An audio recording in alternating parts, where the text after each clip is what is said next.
been in this series called This Is How We Do It. And this series is about us looking at our core values. This thing of love God, love life, and live free. But it's not just talking about what those values are. It's communicating how they feel when they're lived. What he just did was an exact example of that. You know, we've been talking about how we're a people that chase after God. Part of who we are is we are God chasers. We understand that if you park it in neutral, you won't stay there. You'll start to eventually drift backwards. So we are God chasers. We put that thing in drive like we just did in this moment. And we say, this is how we do it. This is how we do it. We are God chasers. So we say, we're going to give you our highest praise. That's what this series is about. It's saying, this is not just how we say it. This is how we do it. And this is what it feels like when we do this. We're going to wrap up this series today, but I want to remind you of the things that we've talked about. The first one is we're God chasers. You just experienced that. You know, one of the other things that JD shared is that we are fanatical fans of people. What that means is when you see something, you say something. We have no gossip of any kind, even positive gossip in this church. That's what it feels like, is someone sees something great about you, someone sees something that you did, and they say something. You see somebody at work. It's not just about what happens here. It's how people experience you outside of here. And they experience something of you because of the values that are in you. That's what it's about. And last week, I loved it. I don't know about you, but it was really impactful for me because I cut the cord. See, the truth is we all walk around with baggage. We all walk around with past. But when we cut the cord, the past that seems to have been limiting us doesn't limit our future. We stop carrying around that stuff. And we say, you know what? This may have limited me in the past, but my God is a limitless God. And so I'm going to move forward without these limitations because I'm not going to carry around this baggage anymore. And we start to feel different, and God starts to use the things that we have in our hands to do more than we ever thought possible. That's how we do it. This is how we do it. I want you to go ahead and open up your Bibles to 1 Timothy chapter 4. We're going to get to it in a minute, but you need to be ready. How many of you have heard of a guy named Louis Zamperini? I got some hands there. Yeah, Louis Zamperini. This will ring a bell to you. How many of you have heard the book or seen the movie Unbroken? Louis Zamperini. Now it's connecting. Let me tell you a little bit about Louis Zamperini. Some of the highlights of his life are he was an Olympic athlete, which in and of itself is amazing, especially coming from someone who thinks he's an athlete, but his body tells him something different. He was an Olympic athlete, which is amazing, but he was also a war hero after spending a couple years in an internment camp. He would then go on and become an evangelist who was a great voice for reconciliation as he sought to forgive those who had abused him while he was in an internment camp. Whenever I hear about someone like that, read a story like that, I don't know about you, but it stirs a question in me. Is that kind of greatness made or is it born? How did he get there? Now, on my down days, I think he's just born that way. But when I read the story, I realize, no, he wasn't. He was a punk kid.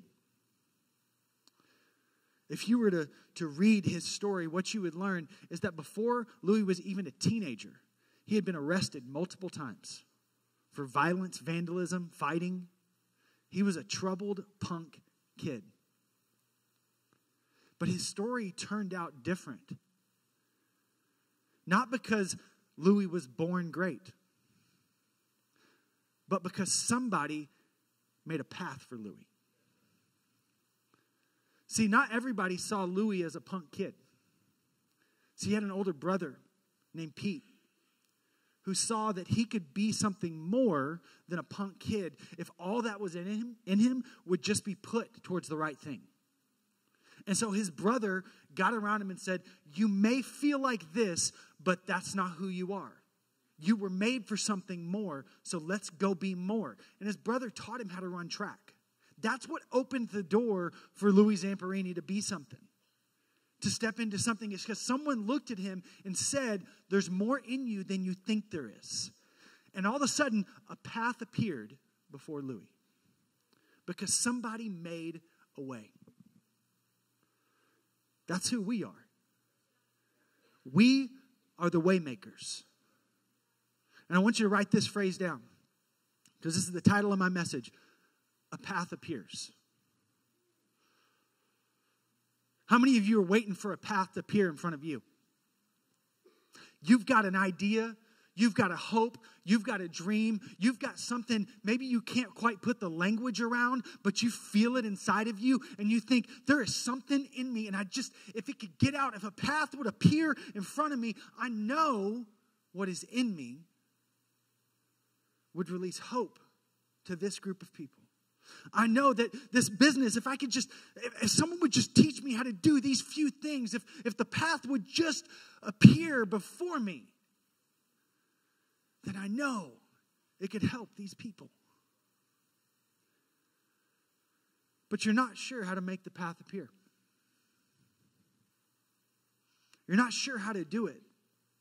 See, we read stories all the time of people who've done incredible things, and we think, man, there's this whole idea in our culture that says people carve their own path. No, they don't. Other people help them carve that path. Nobody's carved their own path on their own. If they say they have, it's because they're arrogant and they're wrong. But people help each other carve a path. Because you don't get there without someone helping you make a way. And so, what we want to be is not the people that are so concerned about our path. We want to be the people that are concerned about their path. See, there's this idea that I got to climb my ladder. In order for me to make a difference, to have an impact, to really live my fullest life, then I've got to climb my ladder, reach my highest point. But I want to tell you, I think your life is going to have more meaning when you learn to hold someone else's ladder. When you learn to say, you know what? No, I'm going to help you get to where you're going. You know who has never worked out of a job? Someone who makes a way for somebody else. Those people are always in need. Those who develop others and make others great, those people are always in need. You know why? Because there's a deficit of them. But not in this house. Because we are the Waymakers. We're the ones who carve a path for others. We're the ones who look and say, a path appears. Because we believe in who you are. There's a relationship in Scripture that exemplifies this really well. In 1 Timothy, the Apostle Paul, who's super famous in the Bible world, and he's done a lot of great things. He wrote most of the New Testament. He's got a protege. He's got a young mentor named Timothy. And Timothy becomes who he is because of Paul. Because Paul made a way for him. Because Paul looked at him and said, you can do great things. And it's not because Timothy, when you read the context of Scripture, it wasn't because Timothy was always the best. He was actually, Paul had to write to him a bunch of times and say, don't be timid. Don't be afraid. He even had to write to a church that Timothy was going to visit saying, hey, help him out. Put him at ease because he kind of gets scared. Timothy wasn't just the guy that charged into the room and took over. But Paul saw something in him. And what Timothy would become is one of the greatest church leaders in the early church. One of the most dynamic. He would end up leading the church in Ephesus, which is a city much like Austin in that day. That church in Ephesus, some scholars believe it would grow to be about 30,000 people. And Timothy led it. Phenomenal leader. Didn't get there on his own. A path appeared before him because someone saw who he could be and invested in him, helped him grow, gave him opportunities.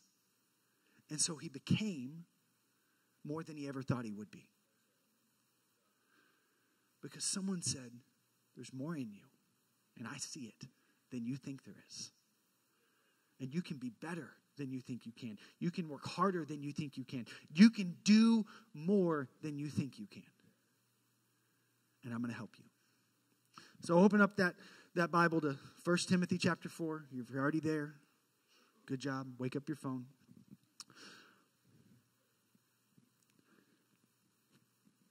In this passage, it's about to say something really famous. It's about to talk to Timothy, and he says, young Timothy. How many of you have ever heard something like this in maybe a youth conference where Paul said to him, don't let anyone look down on you because you're young. You heard it as a teenager. You heard it as maybe a college student at some point. I'm about to encourage you with this, especially all of us older than 35. You're about to be really encouraged by Paul's words to Timothy. He goes on to say to him, don't let anyone look down upon you because you're young, but set an example for the believers in speech, in conduct, in love, in faith, and in purity. Until I come, devote yourself to the public reading of this scripture, to preaching and to teaching. Do not neglect your gift, which was given to you through the prophecy when the body of elders laid their hands on you.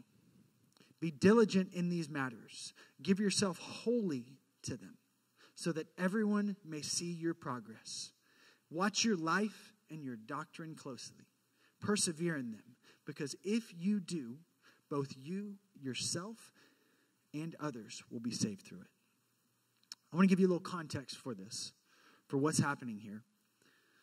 Paul's writing a letter to Timothy while he's in this city of Ephesus that we talked about earlier. If it helps you, when we say Ephesus, insert Austin. Paul has sent Timothy to the church in Austin to help them grow because they got some challenges that they're facing in the midst of revival that is taking place. God's doing something in this very secular, modern city, but revival has broken out. And so Paul, who planted this church there, sends his mentor, his closest confidant, Timothy, to go help shepherd this thing. And apparently he's running into some challenges because he writes him and he says, hey, don't let anyone look down upon you because you're young. Usually we break this out at the youth conference because we want teenagers to feel inspired. Hey, you can lead out. You can lead the way. Why this is so encouraging to me when Paul calls him young is because Timothy was in his mid-40s when this was written. Seriously, a bunch of us just felt real encouraged. He says, but what he's not saying to Timothy, let's move past the age, though that's deeply encouraging to me. What he's saying to him is, hey, Timothy, don't listen to people who tell you what you're not. Remember who you are. Don't listen to the people who point out what you don't have in your hand, the skills that you don't possess, the gifts that you weren't given. Listen to the people who remind you of what you do have, who encourage you in what you have been called to, who tell you who you are made to be. Listen to those people. Listen to those voices. Listen to those things. See, so often we start to hear the sound of what we can't do.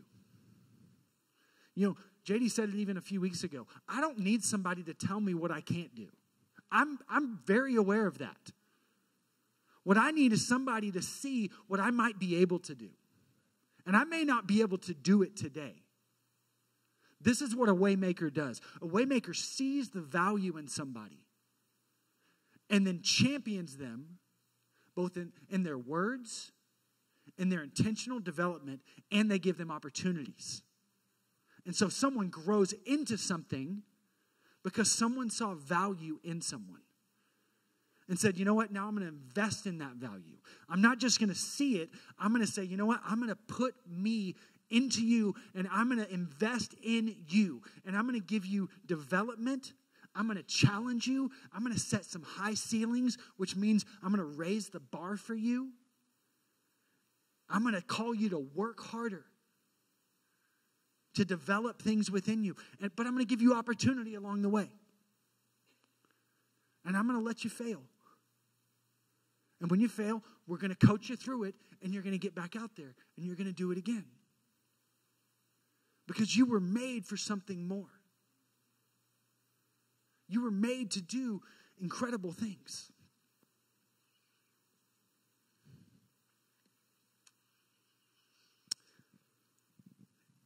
You know,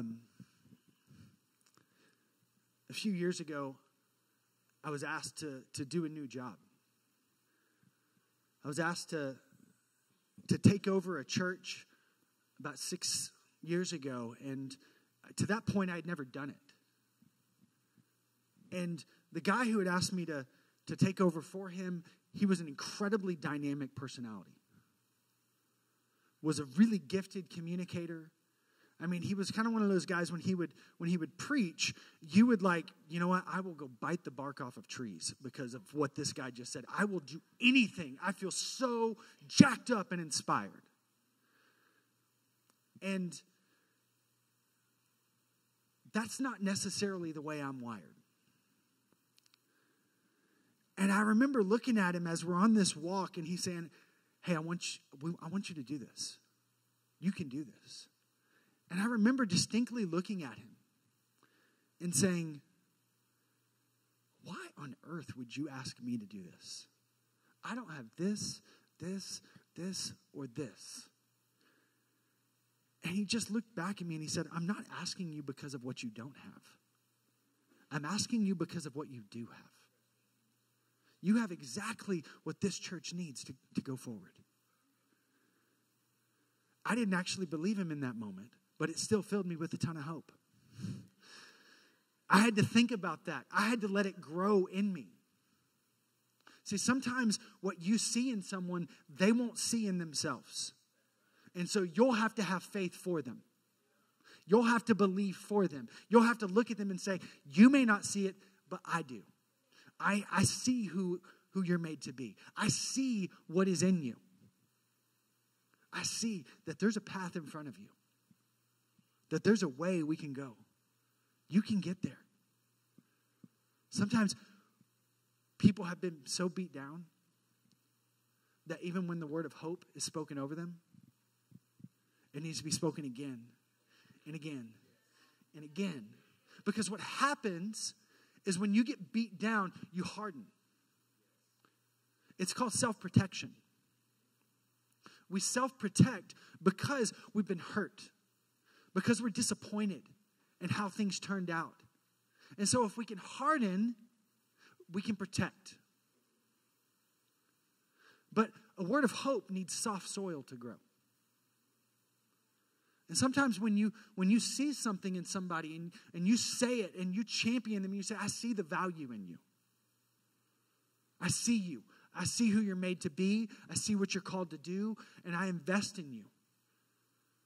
Sometimes you have to keep sowing that seed so that it really settles in somebody and it begins to grow. Because you got to break up that hard soil. You've got to get through those layers of self-protection. You've got to get through those years of disappointment. You've got to push past all those times where they failed or they didn't feel like they measured up. And you got to say, you may not feel like it today, but I see who you're made to be. So I'm just going to keep getting after you. I'm going to keep speaking to you. I'm going to keep telling you the value that you have.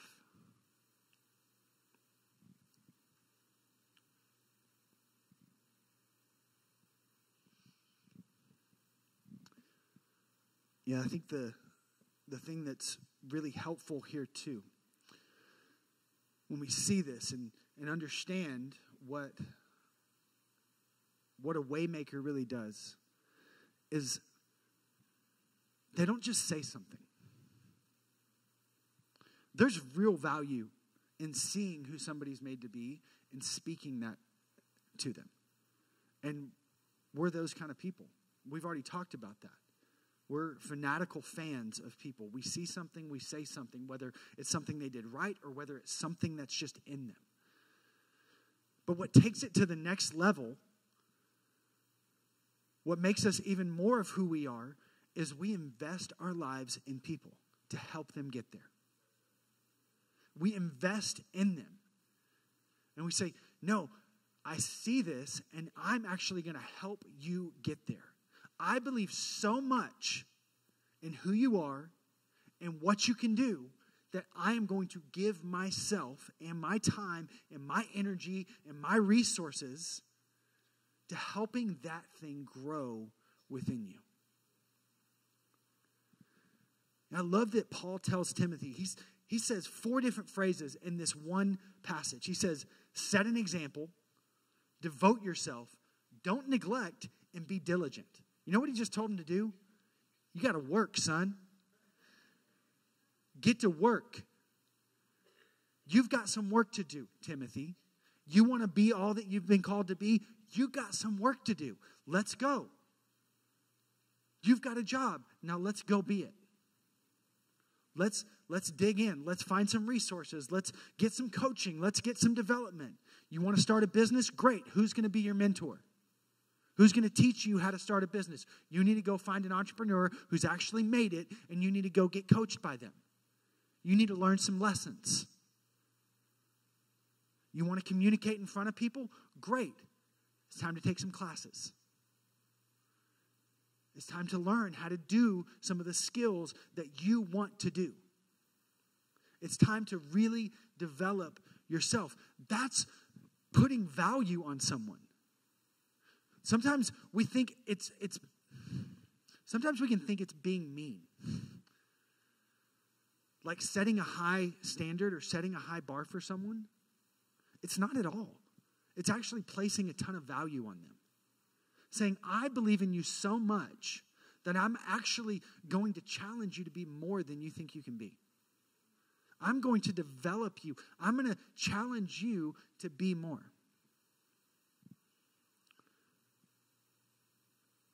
You know, JD and I meet every week for management. He's my boss. And so we meet every week. And I've told him this 100 times, but I've never felt more championed by anyone in my life than that guy. But just even a few weeks ago, we were sitting at Whole Foods. Our office is mobile, and so it changes from day to day. We were at the office of Whole Foods, and we were just talking about work, goals, challenges, and he just asked some questions around, hey, what's in your heart? What do you want to do? You know, dream bigger. And shared some things. He's like, absolutely, you can do that. I see this, this, and this in your life. You can totally do that. Spoke so much value to me. He said, all right, now how are you going to get better at those things? What are you going to do to develop those skills? What books are you going to read? What classes are you going to take? Who are you going to spend time with to get better? You know what I didn't feel? I didn't feel beat up. I felt believed in. I felt that someone believed so much in what I could do that they would say, all right, now how are you going to get there? How are you going to get there? What are the things that you're going to do to actually move forward down that path now that it's appeared in front of you? For it's one thing for the path to appear in front of you. It's another thing for you to walk it. See, we're ones who make the path appear, but let's not leave them just standing at the front of the path, wondering what to do next. Let's take them by the hand and say, this is how you walk down this path. This is how you move forward. This is how you take this next step. And I love that Paul continually did that for Timothy. Paul had met Timothy about 15 years before this. And continually he had sent him out to other churches to encourage them. Sometimes he had to come back and report things weren't going well. That, there was at one point Paul sent him to another church and said, hey, there's a problem going on there. I need you to take this letter. I need you to read it to them. And I need you to help work on this problem. Paul had to come back pretty quick. Timothy had to come back pretty quick because he didn't do a very good job of diffusing the challenges. And he had to come back to Paul and say, hey, it's not working. I need you to write another letter. But Paul sent him back out again. He risked on him. He continued to take chances on him. He continued to believe in him. He continued to see, even when he hadn't measured up, even when Timothy was still carrying around his baggage and he hadn't quite cut the cord yet, he still believed in him. And he still said, you know what? Just because you didn't make it, I'm not going to wall up the way that was made for you. I'm actually going to keep knocking down the walls that get in your way so that you can make a way for others. Because who you are, Timothy, is you're one who's meant to make a way for others. That's what we're calling out in people. You can do something great, but you can also make people great. He would go on to tell Timothy, everything that I've given you, take it and entrust it to others who are going to entrust it to others. Timothy, every way that I've made for you, go and make a way for somebody else. See, because in our culture, what it tells us is that we've got to get ours. We've got to climb our ladder. But we get ours when they get theirs. When we make a way for others, that's when we live our best life. When we say, it's not about me getting mine. It's about me making a way for somebody to step into who they were made to be. The reason we live that way is because Jesus lived that way. Jesus stepped down from heaven so that you and I could have a way. He stepped down from a place so that you and I could step into that place. Jesus became a man, just like each one of us. And he lived a life that's worthy of following. And he looked at his followers one day. He said, you want to know